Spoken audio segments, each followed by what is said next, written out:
and a half ounces a month, and then it got so that it wasn't putting the price of gold down, and then they cut the sales in half to 750,000 ounces a month because the pile's getting kind of low, and there always seems to be lots of buyers. When you get these sales with volume, and you get a 1.5 million ounces on the market, hell, they're coming in there and they're bidding for 4 or 5 times that much gold. Now that shows you that when there's volume, you've got all kinds of dollars all over the world wanting to sop up this gold. And if they were to offer 3 million ounces a month, they've got hundreds of billions of dollars out in Europe and all over the world, euro dollars and so on. They don't know what to do with it. And though that big money buys that gold. And have we got any gold left, America? Yeah, you have about 270. Got that. Suit looks nice and blue up there, doesn't it? I didn't know I was going to bring it. Well, you probably haven't seen a blue suit in a long time. Well, this is a brand new suit I bought. You've been wearing stripes, haven't you? Well, it was kind of a green uniform. Now you threw me off. I had a break. Is there any currency in the world that's backed by gold? Not really, no. Would all of America's problems be solved if our currency was backed by gold again? Well, like it was? Well, if we had... Well, you know, that's really a tough... It's got to happen. It's got to happen. We've got to come around to that again. Well, now, if you look back, we had 30 years of inflation, and it's just getting worse and worse and worse. And it continues to get worse. Howard says it's going to get worse. A lot of people say it's going to get worse, and I think it's going to get worse. But, you know, if you take a loaf of bread, see, you've got 10% now. So it's 6%, 8%. In the early 60s, we had 2%. Now we're getting up to 10%, 12%. You take a loaf of bread and say you're going to 10% off, chop 10% off it this year. Next year, you're going to chop 10% off. Now 10% are getting a little smaller. You're going to chop another 10% off. At what stage of the game do you get where you haven't got hardly anything left that you can call a loaf of bread? So that where the whole thing falls apart. Because you're going to get down there where you got an infinitesimal. With all making all this money, where you got an infinitesimal amount of real money left. So then you have a collapse. Are you as bullish on real estate as everybody else is here? No, I was afraid to come in the room. Oh. What are you bullish on? Well, I'm not really bullish at all, you know. On anything? No, not really. No, not even on. I advise people to change their currency for gold because I think that when all of this collapses, and to go back to your original question about America and its gold, that we are going to have all the money of the world backed by gold, and now we have an awful lot of money out, so it's going to have to be worth an awful lot of money per ounce. Now, I don't mean to buy gold, however, to make money. I mean, I think you will make money on buying gold.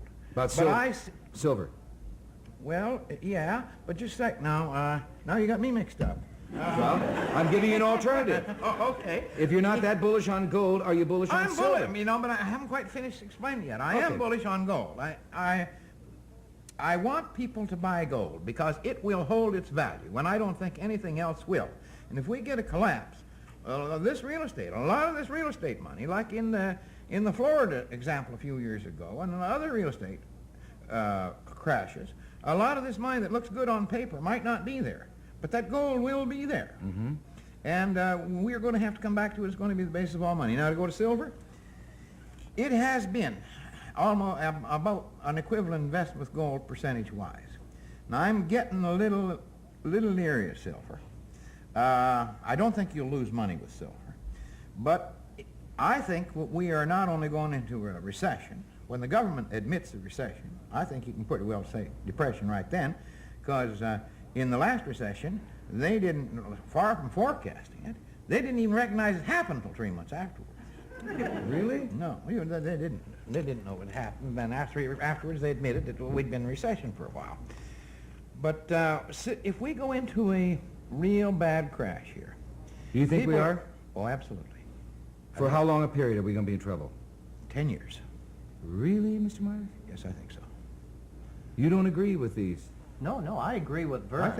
I just think... But he's calling it a crash. I think that's a pretty good word to call it. I think we're headed for an inflationary depression. Vern thinks we're headed for a deflationary depression. The kind of creature we're describing is different, but we're both expecting some real bad troubles, and I also agree with him. I think it's going to last 10 years. Do you have any immediate advice, then? What is your advice to the audience? Gold? Well, it depends on how much money they got and what kind of circumstances they're in and so on. Can you do anything if you got $1,000? With $1,000, yeah, the best thing I do is just take it to the, just draw it out of the bank. I don't agree with you. Huh? I don't agree with the man at all. I don't Well, know. you totally all, agree. look, the three of you have already been in here showing us how good real estate is, so I know you don't agree with me. The Merv has asked me a question. Okay? But I mean, that is something you can do. I mean, if you have $1,000, you might be able to make a down payment on just Yes, some all of it. right, all right. You just go and buy a $40,000 house, we'll say, and you put $1,000 on it. And let's just say that you live in a town where there's a lot of Chrysler workers. And let's just take a piece right out of the newspaper here to get down to reality. All right. Okay, and so we lost 54 million in the first quarter on Chrysler, and we lost 207 million in the second quarter, and it looks like it's going to be about, 700 million this year. Crash, right? And now the president of Chrysler walks up to the White House and he said, look, if you don't do something, 500,000 people are going to be out of work.